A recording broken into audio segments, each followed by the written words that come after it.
asked me to do a season 2, and they offered me half the money, right? Why? Did you think I'm only half the Jeremy because I got ran over? Maybe that's why you want to pay me half? Do you meet up before you commit to a role? Do you ever say, like, I want to meet Captain America and find out what the fuck that guy's really like? I think it's important in general to know your own worth and stand up for yourself. You guys sit down, and when you first receive a script for one of these things, do they consult with you? Do they discuss this with you? Do they just lay it out and say, this is the character arc? How do you feel about this? What do you think? And to retaliate against the company in a way that would be harmful to the business was not something that we could sit back and tolerate. And it's odd because I want to kind of say something. I can't do this. Well, I mean, the real truth is those people are idiots. What's so manipulative of Disney's side is knowing that people will see a number like that, so astronomical, a number they might never make in their life, and be like, why aren't you happy with that? What if I told you the very heroes who built Marvel just tore it all down?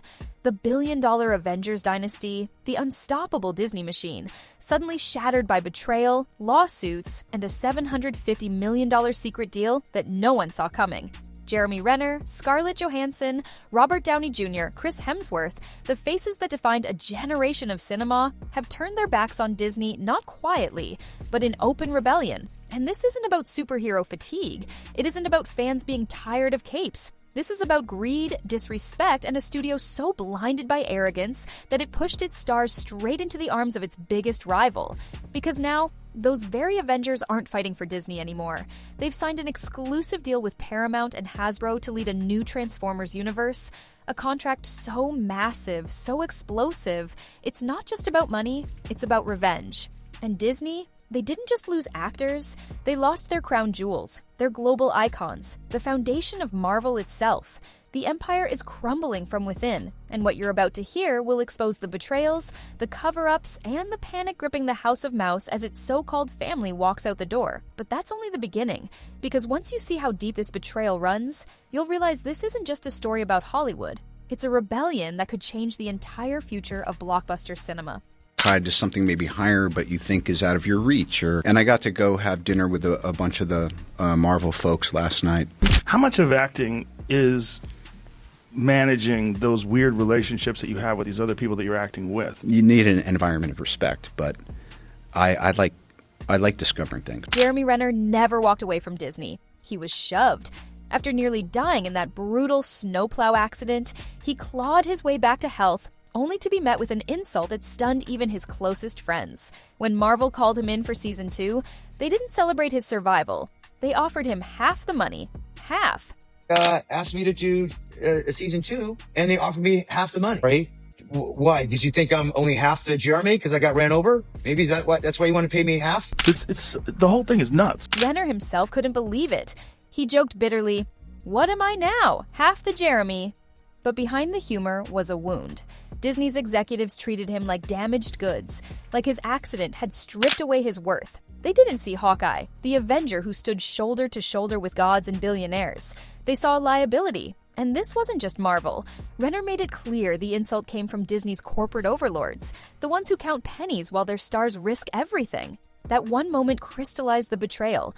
The people who built their empire weren't family, they were disposable assets. So when Paramount came calling with a lifeline, offering full pay, respect, and creative freedom, Renner didn't hesitate, he left. And that defection wasn't just personal, it sent a shockwave through Hollywood. Because if Disney could betray Jeremy Renner, what hope did the rest of the Avengers have? If Renner's betrayal was shocking, Scarlett Johansson's war with Disney was catastrophic. I think it's important in general to know your own worth and stand up for yourself. For years, she was the box office queen, Marvel's anchor, the one who turned Black Widow into an icon. And when her solo film finally came, Disney undercut her in the most ruthless way possible. Instead of honoring her contract, they released Black Widow on streaming. Overnight, her box office bonuses evaporated, millions gone. And when she fought back with a lawsuit, Disney's response wasn't to negotiate, it was to smear her. They painted Scarlett as greedy, selfish, tone-deaf during a pandemic. The same actress who helped them build the MCU was suddenly branded a villain. But Johansson didn't back down. Her case wasn't just about her paycheck. It was about fairness, about fighting for every actor who would come after her. Now you got Disney CEO Bob Iger only making matters worse. Disney and Marvel Studios, they went into panic mode, they went into damage control mode over, of course, all the Hollywood trades talking about this. So it looks like Marvel Studios might have made some major changes to what their plans were for Avengers Doomsday. She took on the most powerful entertainment company on Earth and refused to be silenced. And Hollywood noticed. That fight scarred Disney's reputation with talent. It showed every actor that the studio would stab you in the back the second it benefited their bottom line. So when the Transformers deal surfaced, Johansson's signature was no surprise. This wasn't just business. It was revenge. Then came Brie Larson.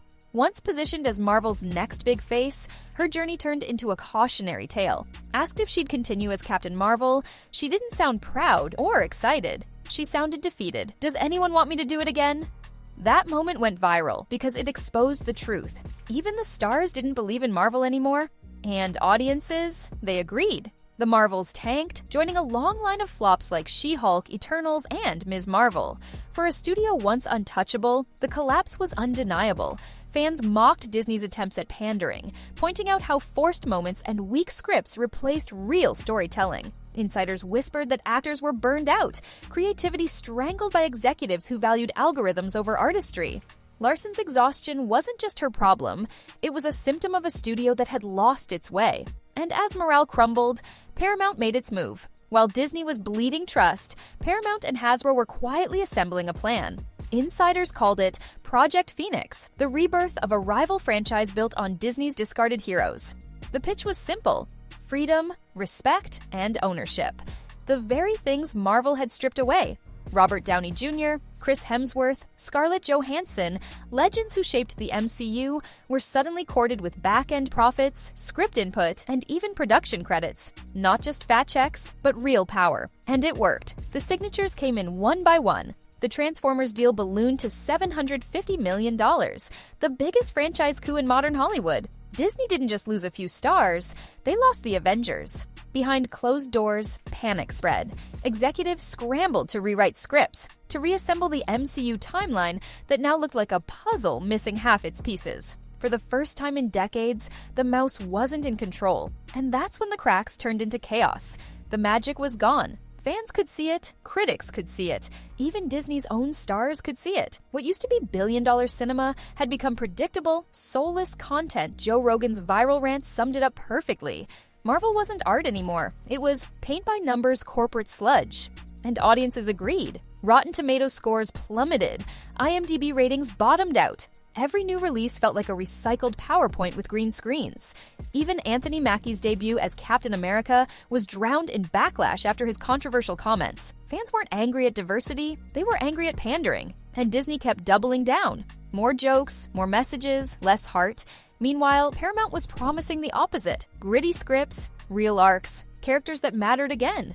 And with Avengers defecting in droves, the contrast couldn't be clearer. The Empire was crumbling, and everyone could smell blood in the water. The deal wasn't just a paycheck, it was a declaration of war. Paramount wasn't buying actors, they were buying credibility. With Chris Hemsworth and Scarlett Johansson headlining Transformers, Exodus, the franchise that once limped along with messy sequels, suddenly became Hollywood's hottest ticket. And the numbers were brutal for Disney.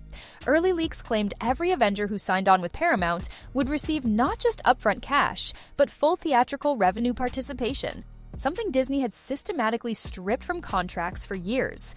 It was bold, it was unprecedented, and it worked. The minute the ink dried, Marvel's carefully built Phase 6 began to collapse. Executives scrambled, rewriting scripts overnight, patching holes that no amount of CGI could fix. Inside Disney's boardrooms, the word betrayal echoed like thunder. But outside, fans were cheering, because for the first time in years, it looked like the actors, not the executives, were in control. Disney's panic wasn't contained to the cast. Behind the scenes, the Empire was bleeding talent. Writers, FX artists, even costume designers began jumping ship. And where were they going? Straight into Paramount's arms. Visual effects veterans who had once begged Marvel for humane working hours were suddenly calling Transformers Exodus a redemption project. Stunt coordinators praised safety measures. Writers finally had space to tell stories without a corporate checklist strangling every line of dialogue. Then came the bombshell. A leaked Disney email chain revealed executives plotting a smear campaign against Transformers. The memo urged influencers to frame the reboot as creatively bankrupt, to seed doubt about Hemsworth's acting range, to bury Paramount under whispers of failure. But the plan backfired spectacularly. The email hit Reddit. TikTok exploded with Disney sabotage exposés. Hashtags like hashtag Disney Exposed and hashtag Transformers Revenge trended for days.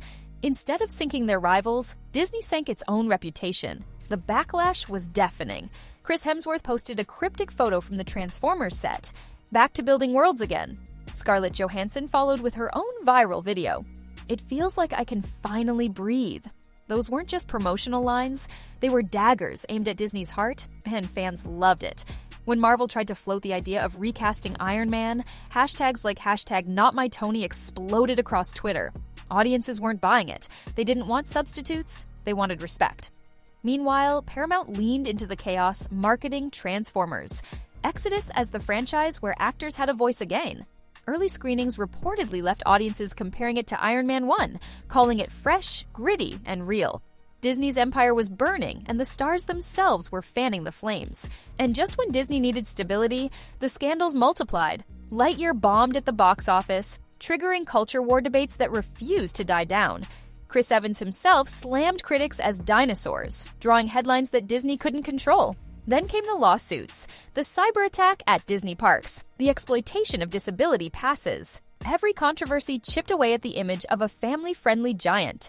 Investors grew restless, stock dipped, executives blamed superhero fatigue, but fans knew the truth. The real issue wasn't fatigue, it was betrayal. Disney had turned art into assembly lines, stars into pawns, and fans into wallets. And now those same stars were taking their creativity and their fan bases elsewhere. Comic-Con was supposed to be Disney's victory lap. Instead, it was their funeral. Marvel's legendary Hall H presentation, once the heartbeat of fandom, was quietly canceled. Insiders whispered it wasn't scheduling conflicts, it was fear. Fear of boos, fear of empty seats, fear of humiliation. By contrast, Transformers. Exodus had already greenlit 3 films. Insiders called it bold, cinematic, adult storytelling, not pandering, not checklist diversity, real arcs, real stakes, real ownership. For the first time in over a decade, Marvel wasn't the main event. It was the cautionary tale. This wasn't superhero fatigue. This wasn't just box office numbers. This was betrayal, plain and simple. The Avengers didn't walk away from Disney. They were driven out by arrogance, greed, and corporate rot. Paramount didn't just steal a cast. They ignited a rebellion. A $750 million coup that turned Marvel's crown jewels into Transformers' secret weapons. The lesson? Fans don't want more content. They want better stories. Actors don't want bigger checks. They want respect. And when those things disappear, even the mightiest empire can crumble. So remember this. The Avengers didn't leave Marvel. Marvel left them. And now they're building something new. Without Disney, without the mouse, without the machine. And they're taking the fans with them. Because the collapse of the Marvel empire isn't coming. It's already here.